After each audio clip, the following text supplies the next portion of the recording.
Hey guys, this is Mr. H. Hey, I wanted to do the assignment, three properties with algebraic expressions. Basically, the properties that they want you to understand are the commutative property, the associative property, and the distributive property. And what I'm going to do is I'm going to go over what each property is, and I'm also going to try to help you remember how to tell which property you're dealing with. All right, so let's look at this question first.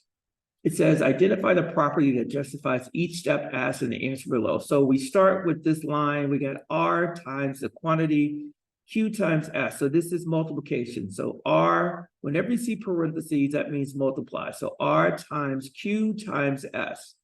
Now, line 2, they just changed the parentheses. So instead of doing Q times S, they made it R times Q, and then they multiplied that times S. So now I'm going to go and I'm going to show you kind of which property. Now, this, if you've ever heard of this, hopefully you have, your parents might have said something to you like this. Be careful who you associate yourself with. So it says associate yourself with people of good quality because it's better to be alone than in the company of bad people. So basically, what parents usually say is be careful who you associate with, because if you're associating with bad people, you're probably going to get into bad situations. If you're hanging around with good people, you're probably going to get in better situations. So be careful who you associate with. Now, the reason I use that is if you look at this, for example, the 5 and the 7, because they have parentheses around them, those two numbers are associating with each other. The 8 is left out. Your parents don't want you associating with the 5. They'd rather that you associate with the 8. So you listen to your parents, and now instead of associating with the 5, you're associating with the 8. And so now it's 5 times 7 and 8. Now, whenever you change the parentheses and the groupings, all that is the associative property.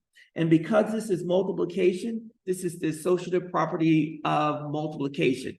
If we were to use addition, this would be associative property of addition. But all it means is when you see the parentheses and the parentheses changes the two numbers that it has inside of it, that means that's the associative property. And again, the way that I like to remember it is be careful who you associate with.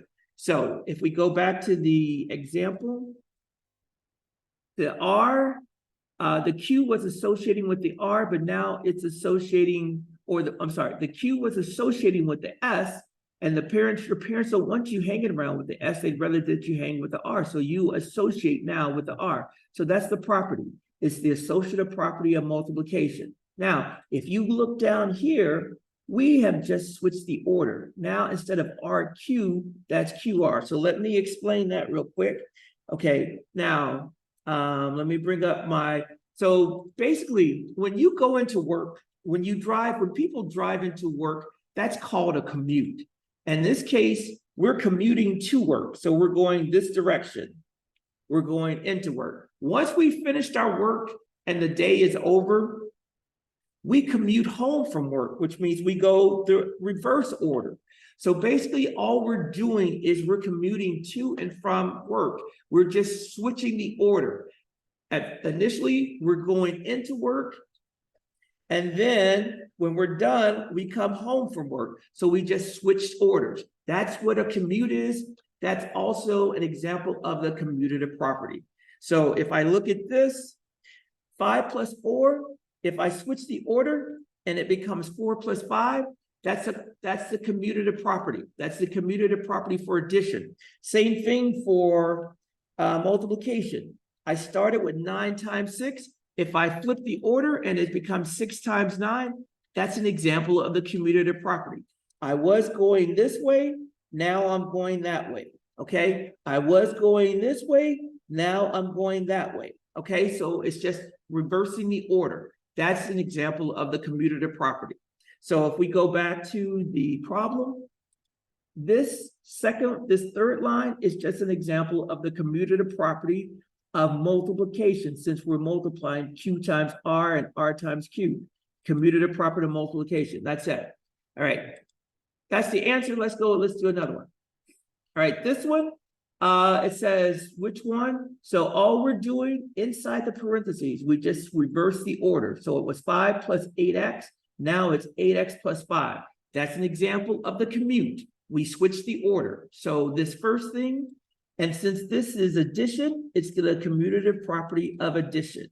Now, if we look at the second part, what we're doing is we're distributing. We're distributing this 9 times the 8. We're multiplying 9 times 8, we get 72. And then we do 9 times 5, we get 45. Let me go and show you the distributive property. This is what I like to use for the distributive property. It's like a good quarterback. The quarterback is outside the parentheses, and it wants to throw to every term inside the parentheses. So it has to get distributed to each term. So let's look at this example. So if you look at this example, let me see, clear. You can see the -7 is being distributed to the 2x. It's also being distributed to the 3, and it's also being distributed to the -6x. So that's the distribution. And every time you're just gonna go, this is gonna be a -14x. This is gonna be -21 because it's -7 times 3. And then it's gonna be a -7 times a -6. So this is gonna be a positive 42x. That's what distribution is.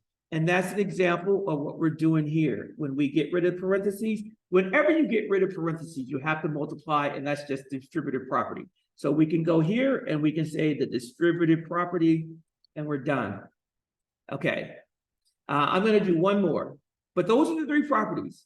All right, so here we got 5 plus x. This whole thing is multiplied times x, and then we just reverse the order. We put the x first, and then we do the 5 plus x. So that's just reversing the order. And since it's multiplying, this parentheses times x is multiplication, we would say this is the commutative property of multiplication.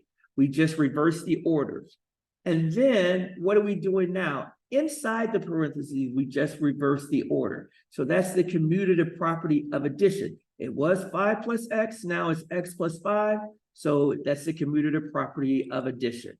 So again, whenever you just reverse the order, reversing the order, that is commutative property. If you are changing where the parentheses goes, that's the associative property.